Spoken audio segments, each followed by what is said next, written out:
মেয়েদের ছবি চুরি করে ফেসবুকে বাজেভাবে পোস্ট করা হয়, তার মানে ছেলেদের কোনো লাভ নাই। ছেলেদের ছবি চুরি করে আইডি বানিয়ে তার নিজের মানুষের কাছ থেকে টাকা চাওয়া হয়। অন্য কেউ আপনার ছবি পোস্ট করলে কিভাবে ডিলিট করাবেন? ধরুন এই ছবিটা আমার প্রোফাইল থেকে চুরি করে সে তার প্রোফাইল পিকচারে লাগাইছে। সো আমরা এখন কি করব, আমাদের ফেসবুকটা ডেস্কটপ মুড করে নিয়ে আমরা সেই জায়গায় যাব, চুরি করা সেই ছবির কাছে যাব, সে চুরি করা ছবিটা ওপেন করব। ওপেন করার পর উপর থেকে আমরা এখানে লিঙ্কটা কপি করে নিব।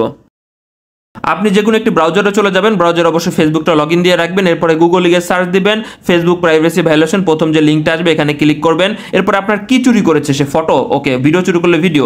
এরপর হচ্ছে সে চুরি করা ফটো কোথায় লাগাইছে, সে যদি একটি প্রোফাইল পিকচারে লাগায়, তার প্রোফাইল পিকচারে লাগায় তাহলে উপরেরটা ক্লিক করবেন। সে যদি আপলোড দিয়ে থাকে তাহলে নিচেরটা, সে আমার প্রোফাইলটা চুরি করে পিকচারটা চুরি করে তার প্রোফাইল পিকচারে লাগাইছে, তার প্রোফাইল পিকচারে ক্লিক করলাম। এরপরে যেহেতু আমার লিঙ্ক আছে তো আমি এখানে ক্লিক করলাম যে হ্যাঁ ওইটা রিপোর্ট দেওয়ার মতো লিঙ্ক আছে আমার কাছে। যদি তার প্রোফাইলটা প্রাইভেট করা থাকে তাহলে 2 নাম্বারটা ক্লিক করে তার প্রোফাইলের লিঙ্ক দিয়ে দিবেন।